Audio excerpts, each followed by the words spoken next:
Hi everyone, welcome to my channel. So आज का video है एक नेट टॉप पर। सो इस टॉप को मैंने बैक साइड में डिज़ाइन किया हुआ है। सो वीडियो शुरू करते हैं।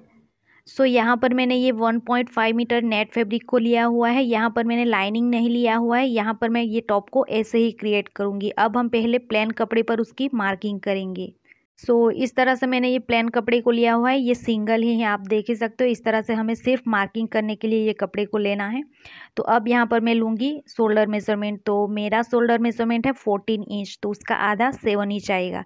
लेकिन मैं यहाँ पर 1 इंच कम करके ले रही हूँ। यहाँ पर 1 इंच कम करने से क्या होगा, यहाँ पर हमारी शोल्डर की विड्थ है वो कम हो जाएगी इस तरह से यहाँ पर। तो यहाँ पर मैं 6 इंच पर मार्क कर लूँगी। उसके बाद हमें यहाँ शोल्डर से ही लेना है आर्म होल 6 इंच पर। उसके साथ ही बस्ट लाइन लेंगे 10.5 पर और वेस्ट लाइन आएगा 14 इंच पर। उसके बाद हमें यहाँ पर ये सारे पॉइंट पर लाइन ड्रॉ कर लेना है। अब लेना है राउंड मेजरमेंट। तो हमें उसे 4 से डिवाइड करके लेना है। तो मेरा राउंड मेजरमेंट है बस्ट एरिया का 34 इंच, तो उसका 4 से डिवाइड करने पर आएगा 8.5 इंच। लेकिन मैं यहाँ पर 1.5 इंच की लूजिंग दूंगी। यहाँ पर मैं ये टॉप को थोड़ा लूज रखूंगी, तो यहाँ पर मैं 10 इंच पर मार्क कर लूँगी। सो आप यहाँ पर लूज रखना चाहते हो तो रख सकते हो, नहीं तो आपका जितना भी मेजरमेंट है आप उतना ही ले सकते हो। अब हमें यहाँ पर वेस्ट मेजरमेंट लेना है। तो मेरा वेस्ट मेजरमेंट है 30 इंच, तो उसका 4 से डिवाइड करने पर आएगा 7.5 इंच। तो यहाँ पर हमें 1.5 इंच की लूजिंग देनी है, तो यहाँ पर मैं 9 इंच पर मार्क कर लूँगी।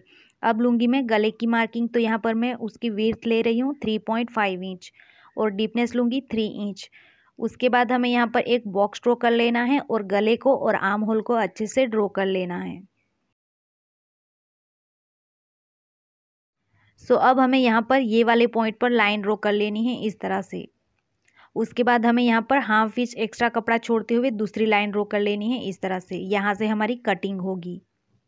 सो अब हम उसे कट करेंगे। तो यहाँ पर मैंने नीचे की साइड में नेट फैब्रिक को रख लिया है इस तरह से। अब यहाँ पर उसे कट कर लेना है।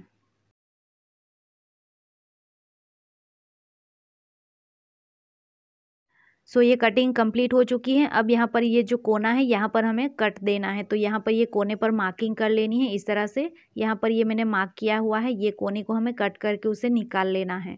तो यहाँ से मैं उसे कट कर लूँगी। सो इस तरह से उसे कट कर लेना है। अब हमें यहाँ पर बैक वाले कपड़े में कट लगाना है। तो यहाँ पर मैंने ये बैक वाले कपड़े को अलग कर लिया है। अब यहाँ से उसे कट कर लेना है। सो इस तरह से हमें यहाँ पर ये बैक वाले कपड़े को पूरा ही कट कर लेना है। हमें इस तरह से 2 पार्ट कर लेने हैं उसके। अब हम उसे स्टिच करेंगे। तो सबसे पहले हमें इस तरह से ये फ्रंट वाले कपड़े को रखना है, ये वाले कपड़े को हमें यहाँ पर सीधा रखना है। उसके बाद हमें यहाँ पर ये जो कपड़े को कट किया था बैक वाले कपड़े को, ये दोनों पार्ट को हमें यहाँ पर उल्टा रखना है इसके ऊपर। अब हमें यहाँ पर अच्छे से रखना है और यहाँ पर शोल्डर में हमें सिलाई करके उसे अटैच कर लेना है। तो अब मैं यहाँ पर ये शोल्डर में सिलाई कर लूँगी। सो यहाँ पर मैंने ये शोल्डर में सिलाई करके उसे अटैच कर लिया है। हमें इस तरह से शोल्डर को अटैच कर लेना है। सो अब हमें यहाँ पर आर्म होल में और गले में पाइपिंग करनी है। तो यहाँ पर मैंने ये पाइपिंग के लिए ये स्ट्रिप को कट किया हुआ है। उसकी विड्थ 1 इंच की है और ये स्ट्रिप हमारी इस तरह से खींचनी चाहिए, इसमें खिंचाव आना चाहिए इस तरह से। अब हमें यहाँ पर ये स्ट्रिप को इस तरह से 2 फोल्ड कर लेना है। उसके बाद हमें यहाँ पर ये स्ट्रिप को इस तरह से रखना है। ये जो हमारी खुली वाली साइड है उसे इस साइड में बाहर की साइड में रखना है इस तरह से। सो यहाँ पर इस तरह से रखते हुए अब यहाँ पर इतनी जगह छोड़ते हुए यहाँ से होते हुए कुछ इस तरह से सिलाई कर लेनी है। सो यहाँ पर गले में भी हम यहाँ से स्टार्ट करेंगे, स्ट्रिप को अटैच करेंगे। तो हमें यहाँ पर ये कपड़े को बिल्कुल भी नहीं खींचना है, हमें सिर्फ स्ट्रिप को रखते हुए उसे सिलाई कर लेनी है। सो यहाँ पर इस तरह से मैंने ये स्ट्रिप को अटैच कर लिया है। आप यहाँ पर देख ही सकते हो इस तरह से मैंने ये इतनी जगह छोड़ते हुए यहाँ पर सिलाई की हुई है। सो यहाँ पर आप ये कपड़े को खींचते हुए स्ट्रिप को अटैच करोगे तो आर्म होल और गले की शेप खराब हो जाएगी। तो हमें सिर्फ स्ट्रिप को रखते हुए उसे अटैच करना है। अब हमें यहाँ पर ये स्ट्रिप को पूरा ही अंदर की साइड में इस तरह से फोल्ड कर लेना है और यहाँ पर हमें सिलाई कर लेनी है। सो यहाँ पर मैंने ये स्ट्रिप को पूरा अंदर की साइड में फोल्ड करके यहाँ पर सिलाई को कंप्लीट कर लिया है। सो यहाँ पर ये आर्म होल और गले की पाइपिंग पूरी कंप्लीट हो चुकी है। अब हमने यहाँ पर जो यहाँ पाइपिंग की है वैसे ही सेम तरीके से हमें यहाँ पर पाइपिंग कर लेनी है। जो हमने ये बैक वाले कपड़े को कट किया था यहाँ पर हमें सेम तरीके से स्ट्रिप को रखते हुए यहाँ पर भी पाइपिंग कर लेनी है। उसके बाद हम यहाँ पर बो को अटैच करेंगे। सो यहाँ पर मैंने ये बैक साइड में भी स्ट्रिप को अटैच करके ये पाइपिंग को कंप्लीट कर लिया है इस तरह से। सो अब हमें यहाँ पर ये बैक साइड में बो को अटैच करना है। तो यहाँ पर मैंने इस तरह से ये बो को क्रिएट किया हुआ है। सो इस तरह के बो को हम कैसे क्रिएट कर सकते हैं वो मैंने एक वीडियो में बताया हुआ है, तो वो वीडियो की लिंक आपको डिस्क्रिप्शन बॉक्स में मिल जाएगी, तो वो वीडियो को आप वॉच कर सकते हो। सो अब हम यहाँ पर बो को अटैच करेंगे। सो अब हमें यहाँ पर ऊपर से 1.5 इंच की जगह छोड़ देनी है। उसके बाद हमें यहाँ पर बो को रखना है इस तरह से। हमें यहाँ पर इस तरह से रखना है और यहाँ पर जो ये नीचे का कपड़ा है उसे ऐसे ही छोड़ देना है इस तरह से। तो अब हमें यहाँ पर सबसे पहले यहाँ ऊपर की साइड में नीडल एंड थ्रेड की हेल्प से यहाँ पर एक टाँका लगाना है इस तरह से। तो यहाँ पर मैंने इसे इस तरह से पकड़ा हुआ है और यहाँ पर हमें उल्टी साइड में टाँका लगाना है। तो यहाँ पर हमें इस तरह से उसे अटैच कर लेना है। सो यहाँ पर हमारा ये वाला थ्रेड सीधी साइड में दिखना नहीं चाहिए, तो इसलिए हमें इस तरह से ये नीडल को रखना है और इस तरह से हमें यहाँ पर टाँका लगाना है। सो आप देख ही सकते हो, यहाँ इस तरह से नीडल को लेके जाना है और यहाँ पर इस तरह से उसे अटैच कर लेना है। तो यहाँ पर इस तरह से मैंने उसे अटैच कर लिया है। ये ऊपर वाली साइड है, सीधी साइड।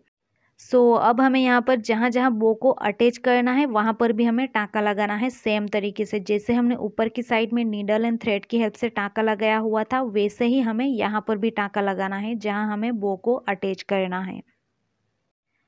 सो यहाँ पर मैंने ये नीडल एंड थ्रेड की हेल्प से यहाँ पर मैंने ये टाँकी को कंप्लीट कर लिया है और ये जगह हमारी बीच में इस तरह से छूटनी चाहिए, आप देख सकते हो इस तरह से।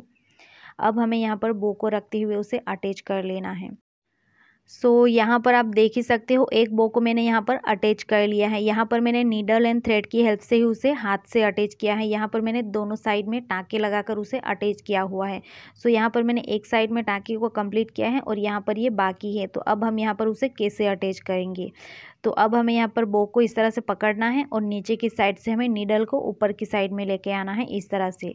हमें इसी तरह से ये सारे बो को अटैच कर लेना है। यहाँ पर मैंने ये तीनों बो को इस तरह से अटैच कर लिया है। अब हम ये टॉप में साइड फिटिंग कर लेंगे। तो कटिंग करते टाइम जितना भी हमने हाफ इंच एक्स्ट्रा कपड़ा छोड़ा था उसे ही छोड़ते हुए हमें यहाँ पर दोनों साइड में सिलाई कर लेनी है। यहाँ पर मैंने ये साइड फिटिंग को कंप्लीट कर लिया है। अब यहाँ पर नीचे की साइड में हाफ इंच कपड़े को मोड़ते हुए सिलाई कर लेनी है। सो ये वाले टॉप को आप सेम कलर के टैंक टॉप के साथ में वेयर कर सकते हो। सो इसी के साथ हमारे ये टॉप की सारी स्टिचिंग कंप्लीट हो चुकी हैं। ये है टॉप का कंप्लीट लुक। सो ये है हमारी फ्रंट वाली साइड और ये है बैक वाली साइड। आपने ये वाले टॉप को किसी भी कलर के नेट फैब्रिक में से क्रिएट किया है और सेम कलर का आपके पास टैंक टॉप नहीं है तो आप ब्लैक कलर का भी टैंक टॉप वेयर कर सकते हो इस तरह से। सो ये वाली वीडियो आपको हेल्पफुल लगी हो तो आप उसे लाइक कर दीजिएगा और चैनल पर नए हैं और ऐसी ही स्विंग से रिलेटेड वीडियो देखना चाहते हो तो आप मेरी चैनल को सब्सक्राइब कर लीजिएगा। So thank you for watching.